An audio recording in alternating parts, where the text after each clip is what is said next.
Hi guys, and welcome back to my channel. Today we're going to talk all about how to find clients to do food photography for. This includes brand deals, restaurants, small businesses, and all that sort of stuff. So if you're interested in that, go ahead and keep watching. If you find this video helpful, please give it a like and subscribe for more. Let's get into it. One of my favorite type of businesses to do commission work for is just local eateries in the area.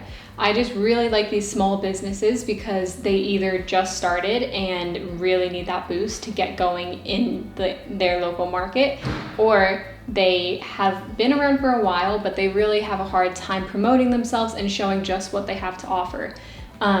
Both of my most recent jobs as a food photographer have been for small companies, and I've really loved working with them, and it just made such a difference in their feed and in their websites and everything to see how much their food looks better and just how much more appetizing it looks, as well as just how many people interacted with those posts and how many people thought, oh my gosh, that looks so yummy, I need to go check out that place ASAP. Both of the companies that I worked for most recently, I approached them in the same way. I DM'd them on Instagram, and that was the most quick answer that I got. I also emailed them just to make sure that if they weren't very active on Instagram, that they would see my message.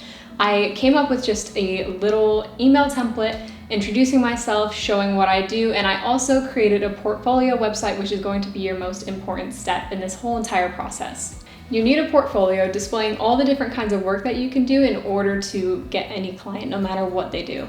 So I recommend just using a website builder like I use Wix.com. There's a lot of different other ones though, and you don't have to pay any money. They're super easy to use, and you can just put all your images in there that you want and try to arrange it in a way that looks cohesive and looks professional. I know The Bite Shot, aka Joni Simon, has a great video displaying how she goes about arranging her pictures in her portfolio to make it look really nice and just like have it flow together, you know? Just, you don't want a random image stuck between two that like do relate and then not have that middle one relate. So you just really want to make sure it looks cohesive and it flows nicely. Creating a portfolio is going to make you appear a lot more professional, even if you haven't done any jobs in the past. And at the end of the day, how you appear to these people is going to be how they perceive you. So if you appear to be a professional, they will perceive you as a professional as long as you deliver professional quality work. Another thing you're going to want to have ready before you reach out to these companies is a pricing range. I know that this can be a bit of a dicey area just because it's so hard to say, oh, this is how you should price your work and you should scale it up this way. It really just depends on what you're offering, what the company is looking for, and just what you personally feel comfortable with. I can't really recommend any prices because, like I said, every single market, every single person is just so different. But definitely don't sell yourself short, like I've said before in the past.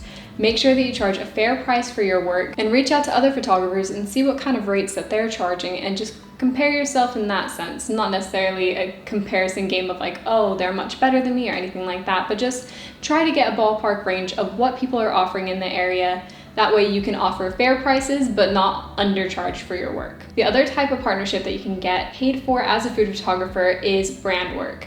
This is sometimes similar to small business work where a brand can send you product and you can shoot that product for them and get those pictures back to them. But another one of these is just sponsored posts where a brand pays photographers to include their ingredient or just product in one of their recipes or just in a shoot. You see it in the background a lot, and they'll get paid for those posts just to post about this brand or this ingredient or product. So brands really don't reach out to just anybody. They usually aim for the big top tier, you know, like high follower food photographers. On Instagram is where I see it the most.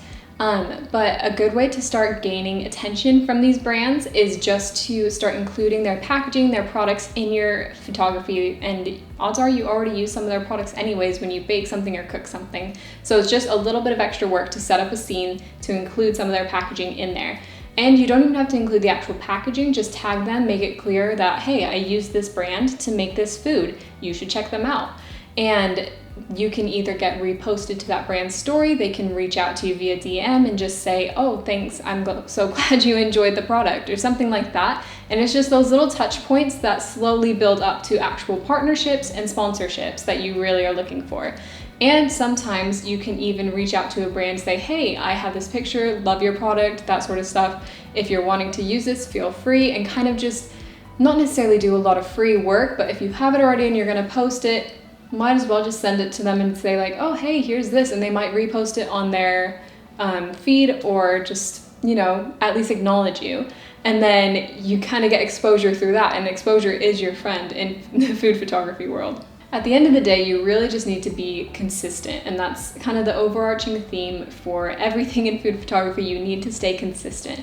So like I said with the small business example, you reach out multiple different times and you reach out in multiple different ways too. I used DMs and I used emails, and I went in person to one of the stores because I didn't answer either of those, and I got the job there. So you just really have to be consistent, keep following up, because it's not like they're ignoring you, and it's not like they don't want to like work with you.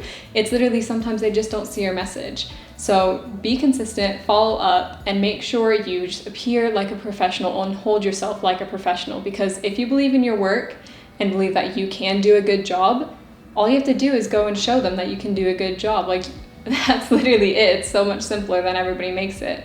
It's not really a case of like, oh my gosh, I don't know if I can do a good enough job. I'm not sure. If you see their feed or you see their products and think, oh, that doesn't look very good, and you know how to make it better, reach out to them, because you can make it better for them and you can really help upscale their business by a ton. So that's all I have for you guys today. I hope you guys have good luck reaching out to all these companies and brands to try to land some partnerships. I hope it goes well for you, and I hope you found this video helpful. If you did, please give it a like and leave your thoughts in the comments below. Please subscribe for more as well if you find this content interesting, and thanks for watching. I'll see you later.